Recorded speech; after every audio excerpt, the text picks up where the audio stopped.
Hello everyone and welcome back to 4FS Gaming, and to continue on with my Essential Tactics series, this week we are going to look at flanking in Hunt Showdown, but I suppose this does apply to a lot of shooters as well, but I'll use Hunt because that's what I've been playing, surprise surprise.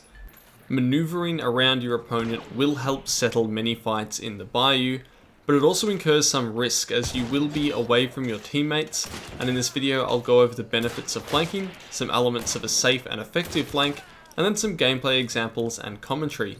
Before we get stuck in, let's have a quick look at this video's sponsor. We are going to try out a real diamond in the rough in the world of mobile games. I started playing around with Hero Wars. This is an online role-playing action game with a variety of PvP and PvE modes. Here I can fight against powerful bosses and experience a story unfold. This campaign style is great, it feels just like a classic fantasy game. While completing missions, I can collect loot and upgrade my champions. Hero Wars has more than 50 unique heroes and each one has unique abilities. Combine and assemble different teams to battle in the arena or traverse the endless tower. But the main party happens online. You can create guilds, fight with other players, and constantly rise in rank. Join the game now and get a super chest with a secret hero, as well as 62 emeralds and 30,000 gold. Hero Wars is available on mobile devices and also runs in a web browser. You can scan this QR code or download the game from the link in the description. I'll see you in game. So why flank? Well, there are 4 pretty big benefits you get from flanking, and I'll use some diagrams to explain. So let's say there's a fight. My team is behind cover, the enemy team is also behind cover. It's a pretty standard shootout. But let's say that I move 90 degrees relative to the enemy behind a different set of cover. I have now flanked them. But why would I do this? Well, that cover that they were using against my teammates no longer works against me. The first benefit of a good flank is that it denies the benefits of cover. This makes it much harder for them to heal safely after getting hit, and it makes landing shots a lot easier. A second advantage is in the way that hunters tend to move while they're shooting and peeking. Normally there is a little bit of AD spam going on, with heads moving from side to side. This makes them harder to hit in a straight up fight, and if an enemy is trying to aim up my team, wiggling side to side, their head will stay in the exact same position from my perspective. This makes for much easier headshots. I don't really have to worry about bullet lead time. As far as I'm concerned, the enemy might as well be standing still. A third advantage is that if you and your teammates are unable to be tracked in a single field of view, you can maneuver unseen very easily, and the enemy can't track who is peeking when effectively at all. Let's remove some players to simplify this example and add in some cones to simulate field of view. If the enemy can't see all their targets, well, then you're going to have a much easier time peeking and moving without them constantly aiming you up. While they're looking elsewhere, you can act. It's a little bit like playing Giant's Treasure. Not only this, but when people can't see everyone they're fighting, it seems to ramp up the pressure on them, and if they have to turn to react to shots coming from outside their field of view, it's not very pleasant. The fourth benefit of flanking is about eroding position. When pushing from a flanking position, you can close in on your enemies, limiting the options they have to rotate and escape. I'll show a gameplay example of this later on. So you might be thinking, Ascendance, what are you talking about? I'm a solo player. Is this tactic useless because all of your examples use teamwork? Well, no, not at all. The only thing that you require for a good flanking maneuver is something to hold your enemy's attention. The easiest way to do this is with a teammate, because you're in communication with them, you can tell them where to go, etc. But you can also make it work when the enemy is dealing with AI, maybe they're fighting a separate team, or looking intently at particular areas that they think enemies might be in. Of course, for this last one, you have to kind of remain undetected so they're not looking at you.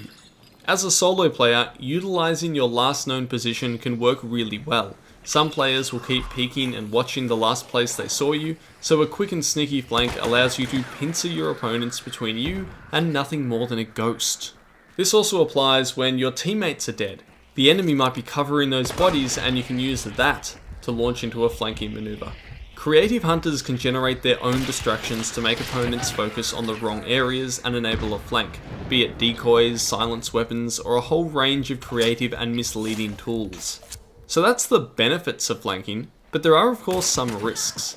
Mainly that when playing as a team, flanking means that you will be separate from your teammates, and aggressive enemies that identify this can fold down upon you very quickly and eliminate you while isolated. The other thing to remember is that good players have a very strong sense of what is good positioning. Being flanked is not good positioning, so once you open up fire during a flank, or if they notice you moving around to achieve a flank, expect any experienced player to react, either by rotating to a position that removes your advantage or rushing isolated team members. With this in mind, there are two principles to remember to enhance any flanking maneuver.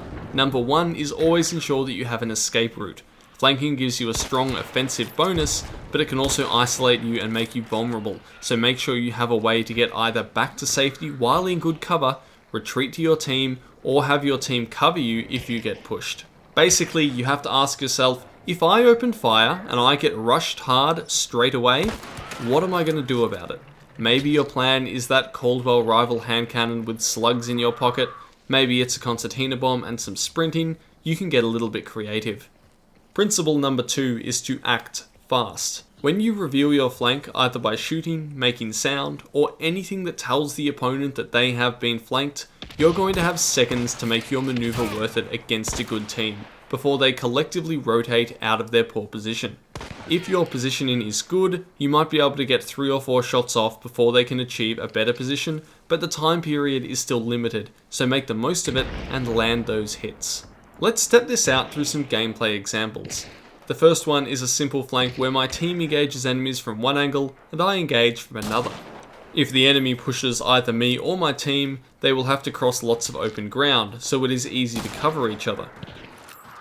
The main point here, other than the embarrassing quality of my aim, is that the enemy makes a critical mistake in not retreating or rotating once they are flanked. They just stay there, relatively exposed.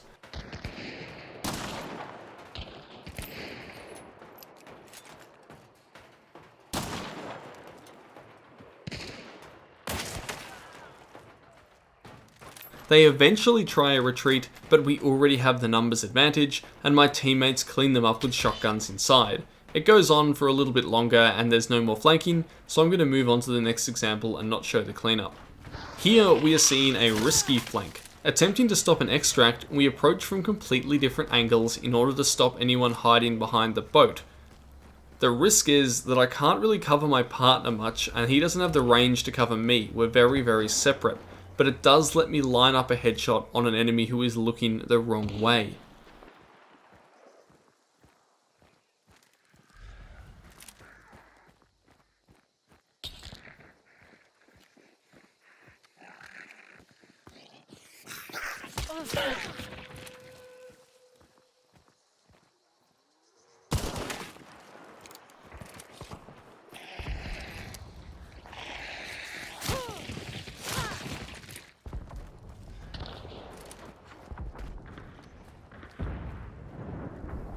On the second enemy, my position denies their cover, resulting in a kill, but a few more steps and this could have devolved into a scrappy 1v1. In this example, we can see how flanking limits positional options. By folding in around the church here from different directions, the opponents can't really go anywhere to heal after getting hit, and so they become easy pickings.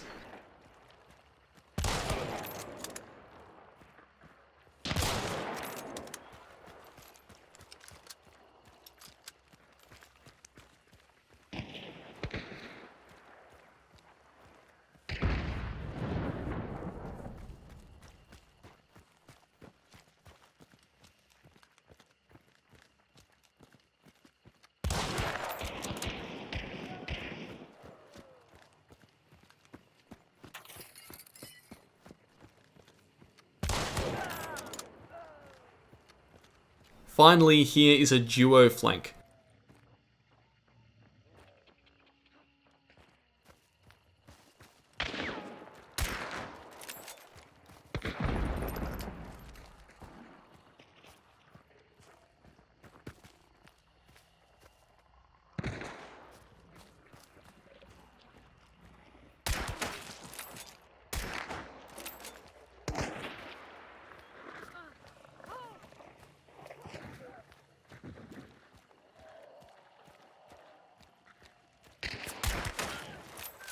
My opening shot is an easy kill because they are looking for my partner, but I almost get flanked myself. I then wait to regroup with my teammate before trying anything. There's also a separate team in the boss compound, so we're mindful of keeping ourselves away from their lines of sight as well, and that kind of limits everyone's positioning.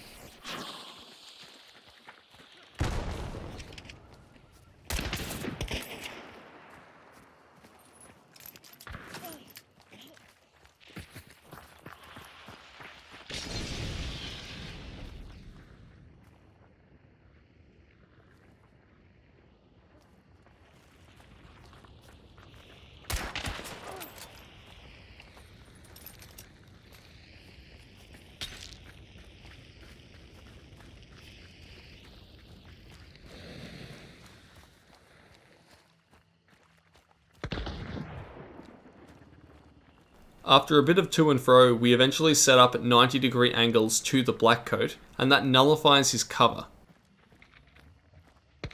It means that he doesn't have anywhere to go and he can't get away from our crossfire.